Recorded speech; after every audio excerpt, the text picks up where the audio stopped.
ते त्याचे बीजेपीचे लोक असतील जे मार्गदर्शक आहेत त्यांना लावून दिलेलं आहे. ते फडणवीसची हिंमत नाही. आज राष्ट्रवादी काँग्रेस शहर आणि ग्रामीणच्या वतीने आज निषेध आंदोलन ऐट्यावर घेण्यात आलेला आहे. गोपीचंद पडळकर यांना हरामखोरांना आमचे नेते आदरणीय जयंत पाटील साहेबांचा आणि त्याचे पिताजीचा अपमान केलेला आहे. त्यासाठी हे सगळे महाराष्ट्रामध्ये सगळे 95च्या वरी लोक नाराज झालेले आहेत. ते त्याचे बीजेपीचे लोक असतील जे मार्गदर्शक आहेत त्यांना लावून दिलेलं आहे.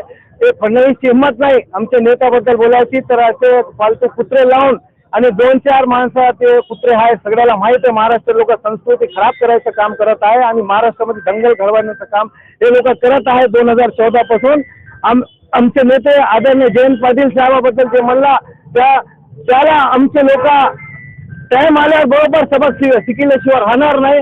आणि आज जे शेतकऱ्याची जी हालत आहे देशामध्ये बघा, महाराष्ट्रामध्ये बघा, ते न्याय देऊ शकत नाही. मुख्यमंत्री शेतकऱ्याला पैसे देऊ शकत नाही.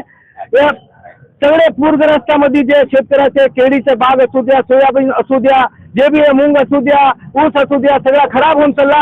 या शेतकऱ्याच्या सगळ्याची आमची मागणी होती 50,000 रुपये हेक्टरना पैसे द्या. याला तरतूद होणार गेली. ते लाडकी बहीण योजनाची घोषणा मोठी करून टाकली, मात्र त्यालाही पैसे देण्यात गेले, कुणाला पैसे देण्यात गेले.